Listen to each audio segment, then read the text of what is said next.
भजन करते करते बहुत ऊंची स्थिति में पहुंच गए। पहुंचने के बाद उनके मन में इच्छा जागृति हुई कि हम समस्त थोड़ा तीर्थ पर्यटन करेंगे, थोड़ा द्वारकाधीश को दर्शन करेंगे। ऐसे वासना लेकर के आग्रह किए। तो हम थोड़ा कुछ दिन के लिए, बहुत दिन हो गया ब्रज में भजन कर रहे हैं, अब हम थोड़ा सा भ्रमण करके द्वारकाधीश को दर्शन करके आएंगे। राधा रानी ने स्वप्नादेश किए हैं, तू मत जा, तेरी समस्त सिद्धि यहीं पर मिलेगी। तू क्यों जा रहा है ब्रज छोड़ के? स्वप्न में। हाँ, स्वप्न में। तो प्रातः काल सोचे ऐसे स्वप्न में तो बहुत कुछ देखते हैं, ये तो तीर्थ दर्शन ही है। और द्वारकापुरी तो ये भगवान का ही विचरण भूमि, ऐसा नहीं है हम कहीं बाहरी कहीं मुंबई मुंबई दिल्ली मुंबई जा रहे हैं, ऐसे नहीं। हम तो तीर्थ में ही जा रहे हैं, कभी द्वारका दर्शन किए नहीं, इसीलिए हम द्वारका जा रहे हैं। शायद ऐसा ही कोई स्वप्न होगा, जैसे एक स्वप्न को हम लोग अति साधारण मान लेते हैं जिसमें कुछ विशेष तत्व है नहीं।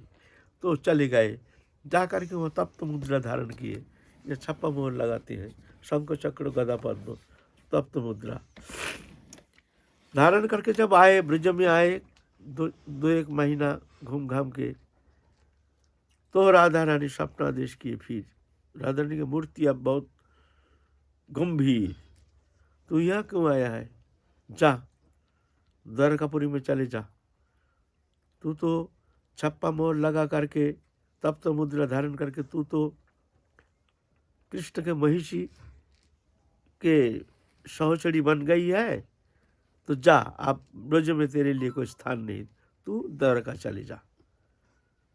ये सुन करके आप तो देखते ये तो भाई स्वप्न नहीं है।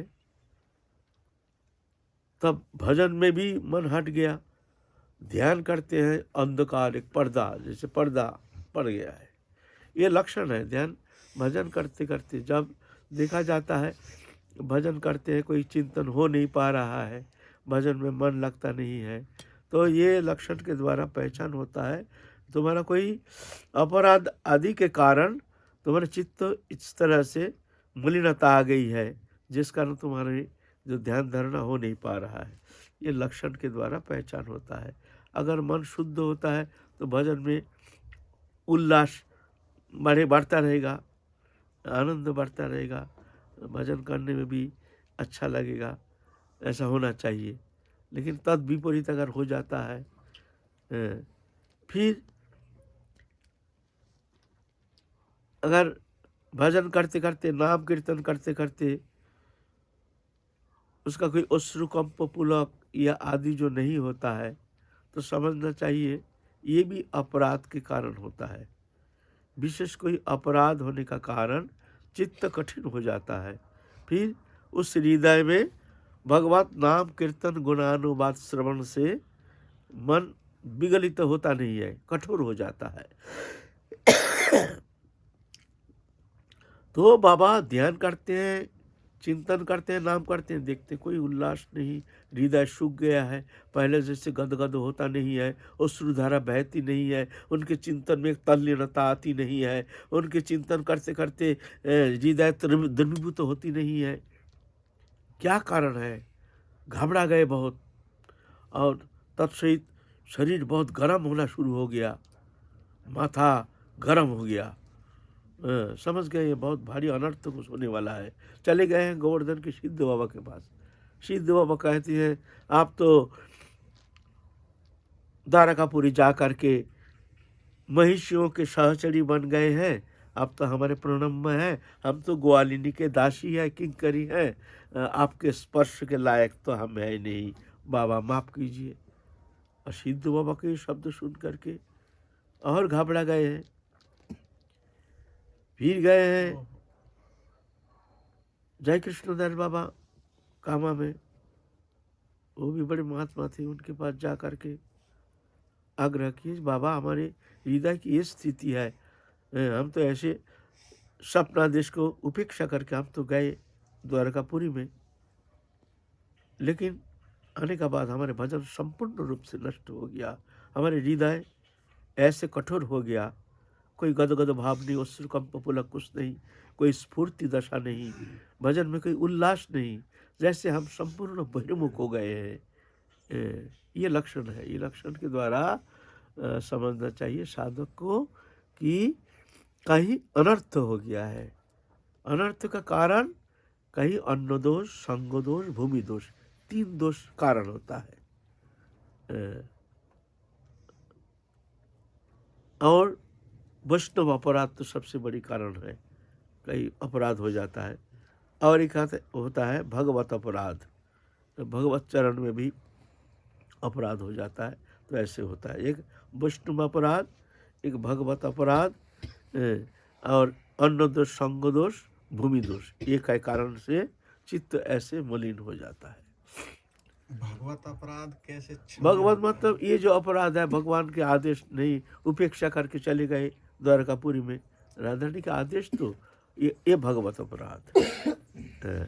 किसी किसी स्वप्नों को तो हम गौण कर देते हैं, कोई खास ध्यान नहीं दे पाते या भूल भी जाते हैं, तो ऐसा न ऐसे अगर भगवान की तरफ से ऐसे कोई निर्देश आ जाए स्वप्न में, उसको उपेक्षा नहीं करना चाहिए। उसको देखना चाहिए।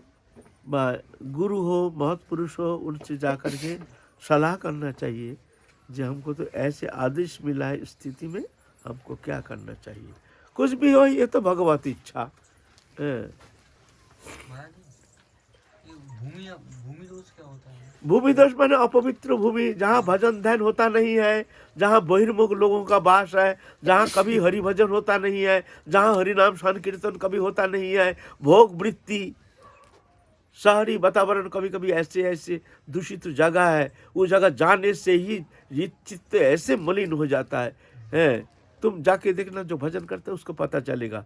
कोई गृहस्थी, ऐसे बहिर्मुख गृहस्थी के घर पहुंच जाओ तो देखोगे, घर जाने से ही तुमको पता चलेगा, अरे हम कहाँ आ गए हैं। हमको बहुत बार ऐसा हो गया है। एक बार गए हरिद्वार, हरिद्वार गए हैं, जा कर के रात को रुकेंगे। हम तो कोई गृहस्थी के घर रुकते नहीं है और कोई आश्रम है नहीं। क्या किया है, वहाँ एक बड़ा होटल था, VIP होटल, हमको होटल में ले गया, वहाँ रहना है। अरे भाई, घुसते ही इतना जलन शुरू हो गया हमारे भीतर, उफ, माने निकलो यहाँ से, क्या जाने क्या जलन शुरू हो गया। क्या जलन शुरू हो गया, भूमि दोष। ऐसे भोगी लोगों का सब मतलब गमन है, वहाँ तो साधु संत रहता ही नहीं है। जो खंडवासिका का साथ ना खंडवासिका का नहीं, वो तो हम थे और थे हमारे साथ ऐसे ही एक जन थे। फिर वहाँ के भाग के चले आए एकदम। हम बोला हम रहेंगे नहीं, हम तो रात भर गंगा किनारे में हम बड़े रहेंगे, हम कोई किसी का घर में प्रवेश नहीं करेंगे। हम वो तो टिकने नहीं दिया 2 मिनट। मैं अपनी बात कह रहा हूँ। भूमि दोष ऐसे खतरनाक होता है। ऐसे ऐसे भोग भूमि है जहाँ कभी हरि भजन होता नहीं है, जहाँ संत कहीं प्रवेश नहीं करते हैं, जहाँ कोई भगवत चिंतन होती नहीं है, ऐसे जो स्थान है वो दूषित हो जाता है। वातावरण, वो भावना का हम लोग जो चिंतन करते हैं ना, वो चिंतन का एक आणविक क्रिया होती है वो वातावरण में, हम जानते नहीं है, वो हमारे चिंतन का एक प्रभाव चलता है, तरंग चलता है। वो क्या होता है, वहाँ धीरे धीरे वो बहुत कंक्रीट हो जाता है।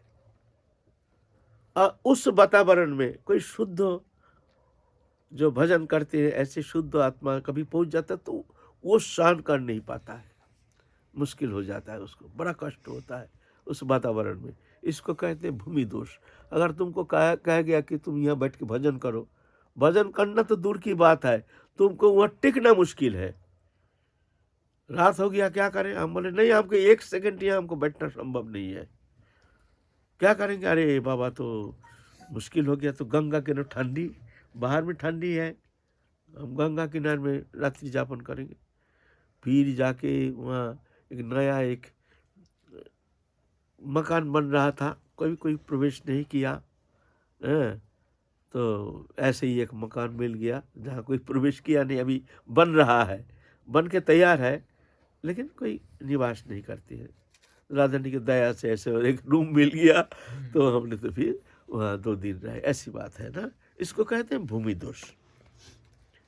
ये भूमि दोष बहुत कोई कोई घर है, कोई कोई गृहस्थी के घर है जहाँ अगर कोई भजन करता है वो प्रवेश करने से ही उसको पता चलेगा जो ये हम कहाँ आ गए हैं। ऐसे है ना, ऐसे है भूमि दोष। अन्न दोष तो है ही, दूषित अन्न, या अन्न संबंधी में आलोचना की है। जाति दोष, आश्रय दोष, निमित्त दोष, 3 प्रकार अन्न दोष है।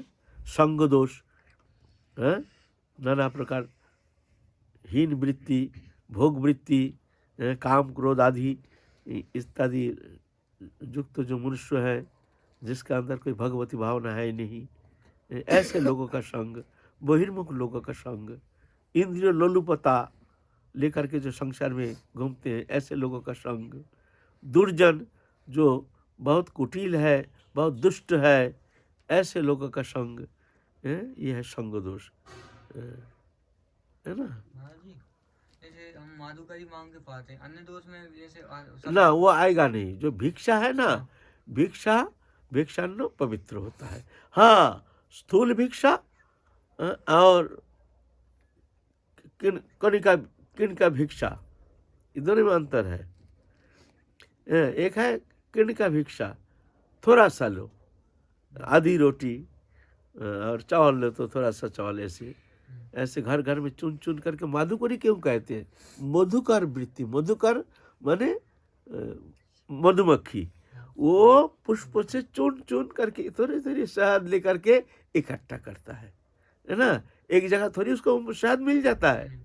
तो ऐसे मधुकर वृत्ति माने ऐसे ही चुन चुन करके तुम संग्रह करते हो, थोड़ा सा राधे श्याम करके आधी रोटी दे दिया, ऐसे ही सब घर घर से चुन चुन करके सब इकट्ठा करके, ये जो हो गया ये है पवित्र अन्न। इसमें कोई दोष नहीं, चाहे चोर चोट्टा बदमाश क्यों ना हो। भिक्षा राधे श्याम, तुम नाम दे रहे हो, नाम के बदले में वो आधी रोटी देते, ए लो बाबा, तो ये दोष वर्जित हो जाता। हाँ, अगर तुम उनके घर में खा लिया या स्थूल भिक्षा दे दिया, पूरा पारस दे दिया एकदम, मान लो, तो ये अन्न दोष लग जाएगा। अगर शुद्ध अन्न होता है तो अच्छा है, अगर दूषित अन्न होता है तो उसका क्रिया करेगा तो हमारा भजन नष्ट हो जाएगा।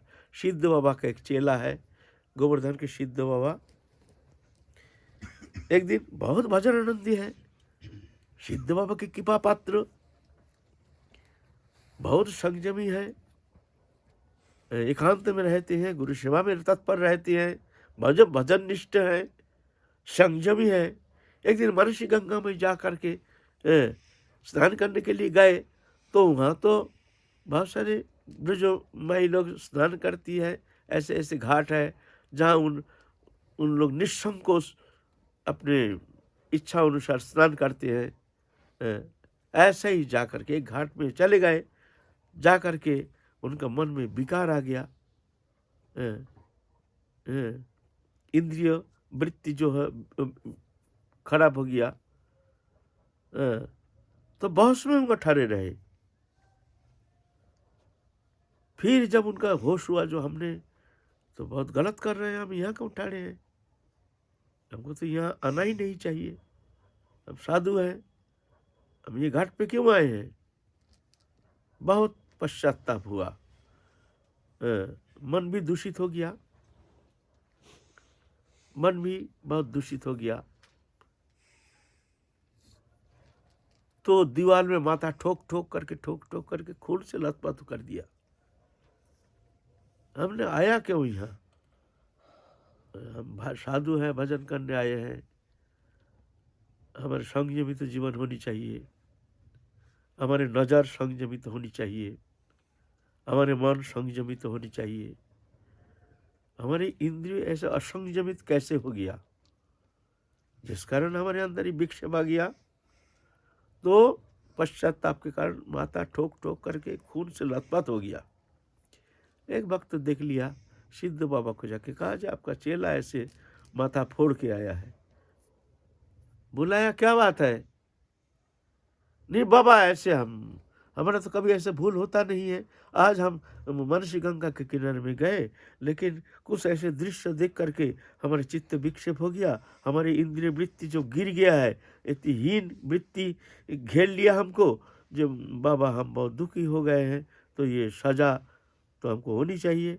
अरे पागल, ये शरीर है, ये तो भूल के एक पूंजी है, ये मन है, ये तो ना जाने कब कहाँ किस स्थिति में ले जाए कोई गारंटी नहीं। अभी कोई स्वच्छ सुंदर निर्मल अंतःकरण पलक में कहाँ से कहाँ डुबो देता है, पलक में कहाँ ले जाता है, ले जाने में समर्थ है मन। इसीलिए श्रीमद् भागवत कहते हैं मन को कभी विश्वास नहीं करना।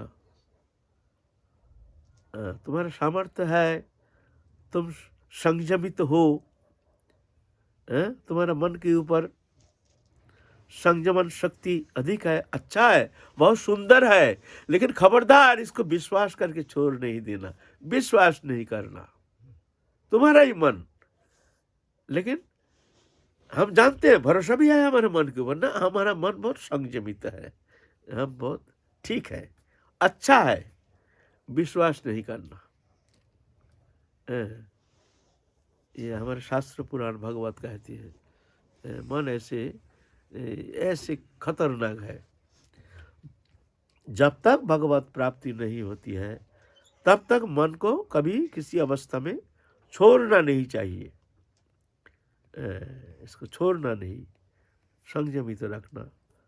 ये मन का स्वभाव है, कोई गारंटी नहीं कब किस स्थिति में किसको कहाँ गिरा देगा, कोई गारंटी नहीं है ना।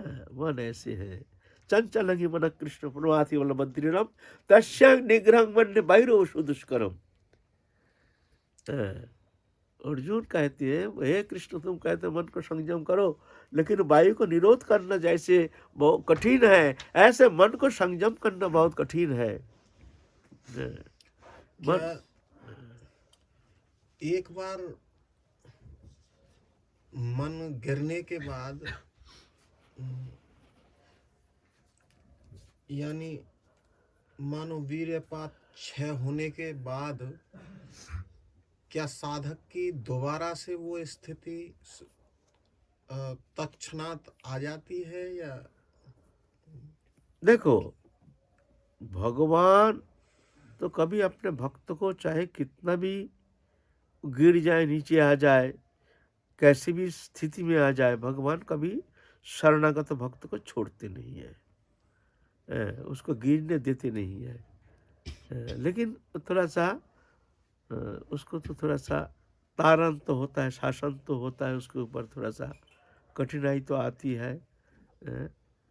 फिर घात प्रतिघात के अंदर धीरे धीरे धीरे धीरे राधा रानी उसका कृपा करते हैं, आगे ले जाते हैं, है ना। लीला चिंतन जो करते हैं, राधा कृष्ण लीलाओं का जो स्मरण चिंतन, वो बिना विशुद्ध स्थिति में जाए और अंतःकरण बिल्कुल परिशुद्ध हुए बिना वो स्थिति आना और वो चिंतन होना, ये असंभव बात है। हाँ, उसके पहले ऐसा थोड़ी है, भजन क्रिया शुरू किए हैं, गुरु ने आदेश किया तुम ऐसे चिंतन करो, तो चिंतन करना शुरू करने के मात्र ही थोड़ी उसका मन लग जाता है और ऐसे स्फूर्ति दशा प्राप्ति होती है। ये धीरे धीरे धीरे धीरे अंतःकरण शुद्ध होता जाता है, फिर धीरे धीरे स्फूर्ति दशा प्राप्ति होती है। चित्त शुद्धिर बिना शरणं न भवति। जब तक अंतःकरण शुद्ध नहीं होता है तब तक ठीक ठीक चिंतन होता नहीं है। जोर करके तुम कोशिश करोगे, करने से भी चिंतन होना संभव नहीं है। महाराज जी, जो चिंतन करते हैं मन के द्वारा और ये लीला स्फूर्ति नहीं हुई तो उसमें भी रस मिलता है। वो चिद वस्तु का चिंतन के कारण हम तो, एक तो जड़ वस्तु है, चिद वस्तु। चिद वस्तु है भगवान, लीला नाम रूप गुण लीला आदि, ये भगवत विषय, भगवत विषयक होने के कारण मन तो हम उचित अवस्था जो है, चिन्मय अवस्था तो हम प्राप्ति कर नहीं पाए हैं, संभव भी नहीं है। लेकिन हम अनुशीलन करते हैं, वो भी मन के द्वारा, एक चिंतन करके, एक है कल्पना कर लेते हैं। ऐसे है जैसे हम जुगल उपासक हैं, ऐसे निकुंज भवन है, ऐसे वृंदावन के दिव्य सरणित वन शोभा है, वहाँ ऐसे राधा कृष्ण विहार कर रहे हैं, ये तो कल्पना ही हाँ हाँ है ना।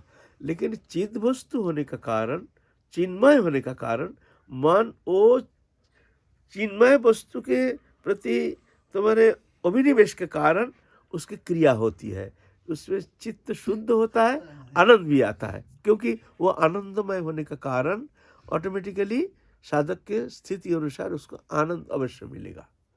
वो तो चिद वस्तु है ना। वहाँ हमने पहुँच नहीं पाए, लेकिन हम कोशिश करते हैं चिद वस्तु का। इसीलिए उस विषय चिंतन करने का कारण उसका रस तो तुमको मिलेगा ही, चिद वस्तु है ना। जैसे जड़ीय वस्तु है, हमको मिला नहीं है, लेकिन कभी कभी हमारे मन में विकृति के कारण हम जड़ीय भोग्य विषय चिंतन करते हैं। चिंतन के साथ साथ हम विकारित भी होते हैं, विकार होता है चिंतन के कारण। मिला नहीं है, वस्तु है नहीं, हम विकारित हो रहे हैं ना। क्यों हो रहे हैं? जड़ीय वस्तु चिंतन का प्रभाव, जड़ चिंतन के कारण जड़ीय स्थिति प्राप्त हो रहे हो ऑटोमेटिकली। वो वस्तु मिला ही नहीं हमको, लेकिन हम विकार के कारण हम चिंतन करते करते हम विकारित हो रहे हैं। ऐसे चिद वस्तु का चिंतन करते करते अंतःकरण शुद्ध होता है, उसमें तुमको रस मिलेगा, आनंद मिलेगा, स्वाभाविक। चिद वस्तु का चिंतन से चिद वस्तु विषय का आनंद तुमको मिलेगा। जड़ीय वस्तु का विषय चिंतन करते करते तुमको जड़ीय विकार प्राप्त हो जाओगे।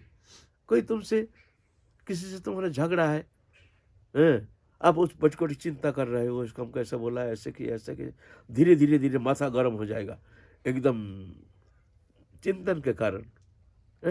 उस समय कोई कुछ कह दिया, उसका असर पड़ता है, जो कुछ कहने के लिए आया है उसके ऊपर कभी कभी ऐसे गर्म हो जाए, चल यहाँ से, हमसे बात मत कर। क्यों? वो जो क्रिया है, जड़ीय वस्तु की क्रिया शरीर के ऊपर आ जाता है ना। जड़ीय वस्तु चिंतन करते करते जड़ीय अवस्था प्राप्त होता है। चिद विषयक चिंतन करते करते चिद विषयक अभिनिवेश आ जाता है। ये प्रक्रिया है।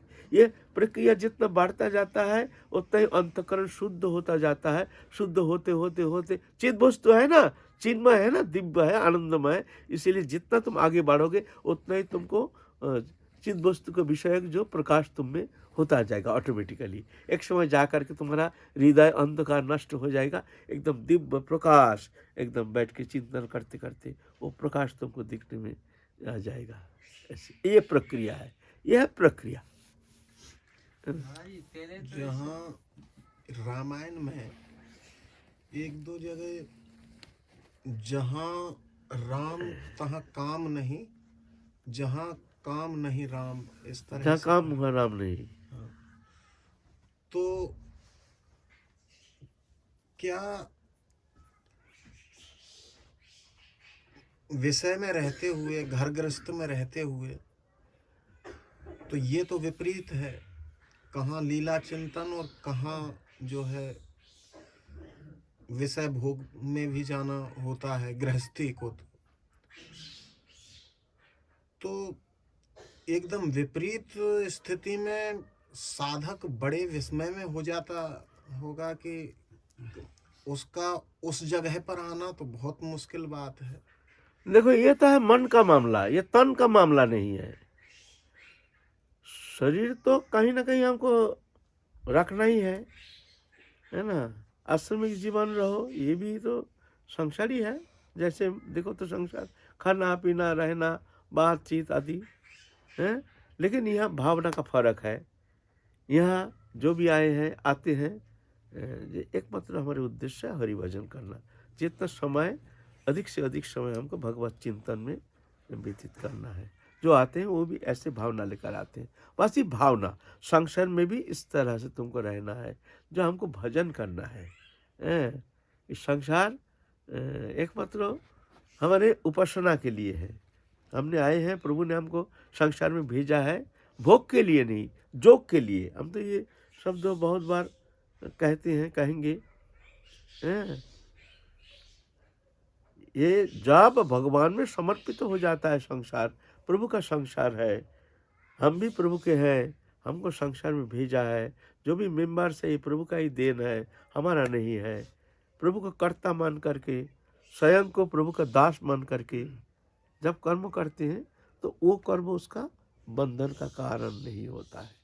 ब्रह्मण्यध्याय कर्माणि संज्ञा त्यक्ता करोति च लिप्यते न स पापेन पद्मपत्र में बम्बसा। गीता में कहते हैं ना, भगवान में समस्त कर्म समर्पण करके संगम त्यक्ता माने आसक्ति रहित होकर जब कर्म करते हैं तो कर्म तो करते हैं लेकिन लिप्यते न स पापेन, वो कोई पाप में कर्म में लिप्त नहीं होता है। कैसे? जैसे कमल पत्र में जल कभी मिलता नहीं है, संस्पृष्ट नहीं होता है, ऐसे ही संसार में रहता है। भावना के कारण जब मन में आसक्ति आ जाती है तो बंधन का कारण हो जाता है। अब मन जब भगवत चरण में रहता है तो संसार उसका बंधन का कारण नहीं होता है। मन से बंधन, मन से मुक्ति। देखना चाहिए हमारा मन क्या चाह रहा है। जब आसक्ति आ जाती है तो समझ लेना अब तुम फंस रहे हो, है ना। इसीलिए संसार में रहो, लेकिन जानना हम यहाँ के नौकर हैं, प्रभु का संसार है, बस हमारे उद्देश्य है हरि भजन। कठिन है, सहज थोड़ी है, कठिन तो भगवत प्राप्ति बहुत तो सहज थोड़ी है। संसार के सुख प्राप्ति के लिए कितना कठोर जीवन को समर्पण करके, कितना कष्ट करके, फिर भी हमको थोड़ा सा शांति नहीं मिलती है। और ये समस्त दुख सागर से मुक्त होकर के परम आनंद पद तुम प्राप्त करोगे। उसके लिए तुमको कुछ कष्ट स्वीकार करना नहीं है, कुछ त्याग करना नहीं है। बोलो ना, वो अनंत शांति पद, आनंद धाम तुम प्राप्त करना चाहते हो। और जो संसार के सुख यह है ही नहीं, फिर भी तुम थोड़ा सा सुख प्राप्ति के लिए अपने जीवन को समर्पण करके दिन नहीं रात नहीं लागे हो काम में, नाना प्रकार इंद्रिय लालसा लेके नाना प्रकार कर्म अनुष्ठान में लगे हो, फिर भी मिलता नहीं है। और वो परम वस्तु तुम पाना चाहे तो थोड़ा सा त्याग, थोड़ा सा कष्ट, ये तो तुमको स्वीकार करना ही पड़ेगा। गृहस्थ के कार्यों में रहते हुए ना चाहते हुए भी मन उसमें चला जाता है, तो उस पे मन पे अंकुश कैसे लगाए? वो तो आसक्ति कारण है, ममता बोध, इसलिए वो मन भाग जाता है। जब करोड़पति घर के नौकरानी काम करती है तो उसका मन थोड़ी वहाँ लग जाता है, चिंतन करता है, वो घर का चिंतन करता है।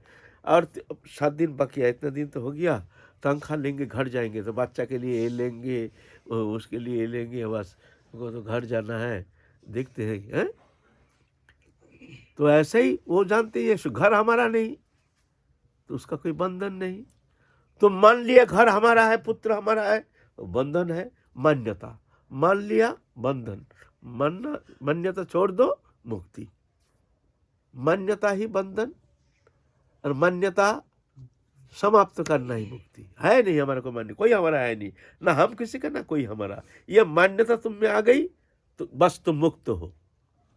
यही तो बंधन का कारण है, जड़ तो यही है ना, स्वीकृति। मान लिया हमारे घर मकान स्त्री पुत्र कुटुंब परिवार, आप क्या करूँ, ये सब पालन पोषण करना हमारा संसार। अब जानते नहीं, अब तो बाबा जी हैं, अब तो भजन करते हैं, हम लोग कितना बाल बच्चा है, ये है वो है, जब तक सब कारण जड़ है तुम्हारे उनके प्रति आकर्षण, लालसा, इंद्रिय लालसा, मान्यता। जब तक नाता जगत का तब तक भगत जब तक नाता जगत का तब तक भक्ति न होए, नाता तोरे हरि भजे भगत कहाए सोए। अच्छा, इसमें नाता तोड़ना मतलब शरीर संबंधी जो है ना, वो नाता नाता नहीं, तोड़ना नाता है। होता है मन से, नाता माने शरीर से होता नहीं है। नाता होता है मन से, मन से मान लिया तो नाता जुड़ गया। यहाँ भी हम साधु हो के भी हमारा अगर किसी से हमारा प्रेम हो गया, किसी से हमारा मन का लगाव हो गया तो नाता तो जुड़ गया, तो क्या हो गया, जंगल तुम्हारा क्या मंगल करेगा। और संसार में रह करके कोई नाता नहीं, ठीक है, जब तक है शरीर है चलो चलता रहेगा, ये तो प्रभु का संसार है। कठिन है, लेकिन हम तो उस मार्ग को अवलंबन करके हमको चलना है, हमको तो जाना है। जिसको जाना है उसको चलना है, जिसको जाना नहीं है वो बैठे रहो चुपचाप। गीता में एक जगह जो कहा है जी कि स्पर्श दोष जो बुद्धि नाशात प्रणश्यति, इस- यानी स्पर्श दोष को सबसे खतरनाक बताया है। और स्पर्श दोष में ही गृहस्थ जीवन में जो, इसका मतलब ये है कि जो उस स्थिति में जाना चाहता है उसे स्पर्श दोष, चाहे वो वैध हो या अवैध हो, वो स्पर्श तो स्पर्श ही है, तो उससे तो दूर रहना ही हाँ, सुयोग्य स्पर्श दोष माने हमारी जो इंद्रिय है वो इंद्रिय ही हमारा भगवत चरण से हटा करके संसार में ले जाने का कारण है, हमारी इंद्रिय है। ये आँख के द्वारा माया घुसता है, माया दुनिया का रंग तमाशा ये मोहित करता है आँख, दृश्य पाठ। कान के द्वारा घुसता है अनर्थ, किसी ने कुछ कह दिया, किसी ने कुछ कह दिया, हमको कुछ कह दिया, फलाने ने तुमको वो कहा, हो गया अनर्थ, हो गया झगड़ा, हो गया लड़ाई, हो गया। हाँ, तो कान के द्वारा घुसता है अनर्थ, मुख के जीवा के द्वारा घुसता है बीमारी, खाने के प्रति संयमन नहीं है, जो आया जो मन चाह खा लिया, शरीर है ऐसा थोड़ी होता है, संयमित आहार होना चाहिए। तो जितना बीमार का जड़ है ये जीवा के प्रति असंयम, संयमित तो होनी चाहिए ना। जीवा के द्वारा घुसता है बीमार, हाँ, हाँ? और स्पर्श के द्वारा घुसता है स्पर्श मोह, जो अपने अपने संपर्क अनुसार अलग अलग स्पर्श। बच्चे को गोदी में लो उसका एक अनुभव, दोस्त को छाती में भर लो उसका एक अलग अनुभव, माँ की गोदी में बैठो उसके एक अलग अनुभव, अलग अलग संपर्क अनुसार। तो ये स्पर्श दोष ये बड़ा मोहकारिणी है, अति अल्प समय में उसको मोहित करने में समर्थ है, ऐसा है ना। तो साधक के लिए तो बहुत बचे रहना बहुत जरूरी है। बड़े बड़े महापुरुषों ने इस स्पर्श दोष को बहुत ही विघातक माना है। हाँ, स्पर्श दोष से साधारणतः जो भी परमार्थ लोभी है सभी के लिए है, स्पर्श दोष से बचे रहना सभी के लिए। ये ऐसा नहीं जो गृहस्थी है उसके लिए स्पर्श दोष लगता नहीं है, स्पर्श से उसका कोई नुकसान होता नहीं है, ऐसा नहीं है। तो कठिन तो है संसार में रह करके स्पर्श दोष मुक्त रहना, ये कोई खेल तमाशा थोड़ी है। धीरे धीरे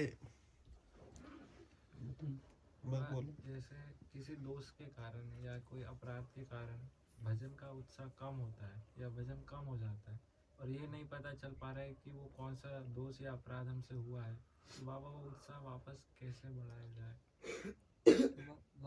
इसी में यदि माला नहीं चल रही है किसी कारण, हमारी माला में चलता आ रही हो, मन से नाम चल रहा है, दिव्या चल रहा है, लेकिन माला से नहीं चल रही, इसका कारण क्या है?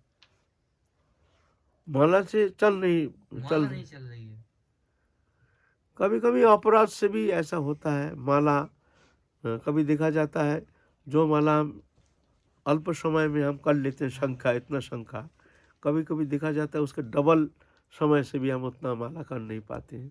माला तो भगवान का स्वरूप है ना, वो अपनी इच्छा से नहीं चलती है, वो नाम की इच्छा से ही वो चलती है। वो नाम कृपा करते हैं तभी जाके होता है।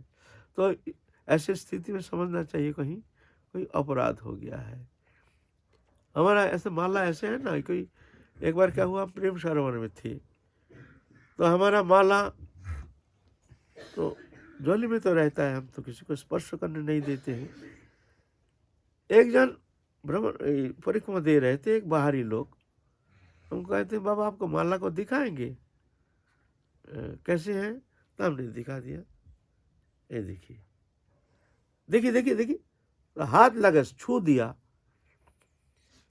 दिया, माला एकदम लकड़ी हो गया जैसे। हिलता नहीं, हिलता ही नहीं पूरा। हाँ, अरे ये क्या हो गया। उस समय हमारा चतुर्मास व्रत चल रहा था, शंका पूर्ण करना बहुत जरूरी था। बहुत घबरा गए, फिर कुंड में नाम माला को शोधन के लिए धोए, माला हिलता ही नहीं। वही माला झोली के अंदर माला एकदम जैसे कड़क हो गया, महाराज यही होता है। है ना। तब से हमने जान लिया, ये ज्ञान हो गया, ये माला कोई खेल तमाशा नहीं है। इसको किसी को पवित्र रखना बहुत जरूरी है। इसको किसी को स्पर्श करने नहीं देना चाहिए। ये नहीं समझना ये साधारण है माला। हाँ, ऐसे बहुत बार है, अलौकिक कुछ दिखा गया है ऐसे, हमने कुछ ऐसे ठाकुर जी की कृपा से अनुभव कराए हैं, है ना। माला जो भजन करने वाली है उसको भी बहुत सुरक्षित तरीके से सुरक्षित रखना रखना चाहिए। चाहिए। हाँ, किसी को स्पर्श करना, अपवित्र स्थान में रखना, अशुद्ध अपवित्र अवस्था में झूठा मूठा हाथ से माला लेना, स्पर्श करना, ऐसे अनुचित है। इसमें नाम अपराध हो जाता है। फिर माला कभी कभी ऐसा होता है घूमता ही नहीं। कभी कभी देखा जाता है अल्प समय में माला ऐसे घूम रहा है, कभी देखा जाता है बहुत कोशिश करके भी माला चलता ही नहीं। माला से ही भजन करना ज्यादा ना, माला एक प्रक्रिया है। जैसे हमारा हाथ में माला है तो देखना ऑटोमेटिक नाम चलेगा। माला है और हमारा हाथ बंद है, मुंह बंद है, ऐसा होता नहीं है। कोई देखना परीक्षा करके, तुमने माला ले लिया हाथ में, अब देखना वो माला चलता रहेगा। और एक माला छोड़ दो, देखना मुंह बंद, नाम होता नहीं है, एक नाम भी होता नहीं है। तुम अगर कोशिश करोगे जो माला छोड़ के हम भजन करेंगे, करके देखो, होगा ही नहीं, होगा ही नहीं। देखो काय नाम तुम्हारा सारा दिन इंतजार करना, देखना काय नाम तुम्हारे मुख से निकलता है। और माला ले लो, ऑटोमेटिक हो। माला का एक शक्ति ऐसी है, और एक प्रक्रिया, माला है एक प्रक्रिया। इसका मतलब ये नहीं माला नहीं रहने से, नाम करने से नाम फल प्रदान नहीं करते हैं, ऐसे नहीं है। वो पूर्ण फल देते हैं नाम, लेकिन माला से नाम जितना सहज होता है, ऐसे माला नहीं रहने से ऐसे नाम होना संभव नहीं है। इसीलिए पहले माला मध्यम करके तुमको भजन करना चाहिए, शंका पूर्वक। हमारे प्रतिदिन इतना माला करना है, उतना हो रहा है कि नहीं, हम आगे बढ़ रहे हैं कि नहीं, ये काउंटिंग होता है। जो नहीं आगे हम बढ़ रहे हैं, आगे 1 लाख किया, अब हम 1.5 लाख कर रहे हैं, ठीक है। 1.5 लाख, अब हम 2 लाख कर रहे हैं, 2 लाख हो गया, ठीक है, आगे बढ़ रहे हैं, ठीक है। अब हम हमारा टारगेट है 3 लाख करना। ये प्रक्रिया है ना। ये भी देखा गया है कि जैसे माला से या नाम संकीर्तन करके हम उसके बाद में कुछ देर तक बिना प्रयास के नाम स्वतः ही अंतःकरण गूंजता है। ये गूंजता है, अगर चित्त शुद्ध होता है तब जाके वो नाम भीतर में ऑटोमेटिक होता है। ये अभ्यास करते करते, उठिते बसिते खाइते शुइते जथा तथा नाम लय, देश काल नियम नहीं सर्वसिद्धि है। उठते बैठते खाते सोते किसी भी अवस्था में हर समय मुख में नाम रटते हैं। बोलते देश काल नियम का कोई आवश्यकता नहीं है, समस्त सिद्धि प्राप्त करने में समर्थ हो जाता है ऑटोमेटिकली। कलियुग में सबसे सरल उपाय है अखंड नाम रटते रहो, अच्छा लागे या ना लागे, नाम रटते रहो। ये सरल उपाय बताए गए हैं, लेकिन इतना सहज नहीं है। तुम्हारे मुख में नाम आएगा ही नहीं अगर तुम्हारा ऐसा अभ्यास नहीं है तो। इसीलिए पहले माला से नाम करने का चेष्टा करना चाहिए ज़्यादा से ज़्यादा। फिर धीरे धीरे अभ्यास हो जाता है, फिर माला नहीं रहने से भी नाम चलता रहेगा। हमारे एक बुढ़ी मैया थी लिखी में, माला नहीं रहने से दांत तो एक भी थी नहीं, हर समय 5 लाख नाम करती थी रोजाना। 5 लाख 5 लाख कैसे होते हैं? 5 लाख नाम करती थी भैया, और माला रहे ना रहा था ऐसे ऐसे हमने देखा खुद, और हमारा ही कंट्री था भैया। और भी है लिखी में, और कोई भैया है हरे कृष्ण महामंत्र ही करते हैं। हरे महामंत्र। और एक दो माइयाँ हैं, वो 4.5 लाख एक जन करती है और एक जन 4.5 लाख 5 लाख ऐसे करती है रोजाना। अभी भी है ऐसे। महाराज जी हैं जी। एक माला यानी स्नान इत्यादि नहीं हुए हो तो क्या माला से नाम करने में क्या दोष? देखो, स्नान नहीं, कुछ अपवित्र अवस्था में तो माला करना नहीं चाहिए, थोड़ा सा पवित्रता तो चाहिए। ऐसा नहीं दूषित स्थान से आए हैं, दूषित वस्त्र, अपना हाथ पैर धोए नहीं, उस स्थिति में माला तो स्पर्श नहीं करना चाहिए। लेकिन इसका मतलब ये नहीं जो हम स्नान ध्यान किए नहीं है माला नहीं कर सकते, ऐसे नहीं है।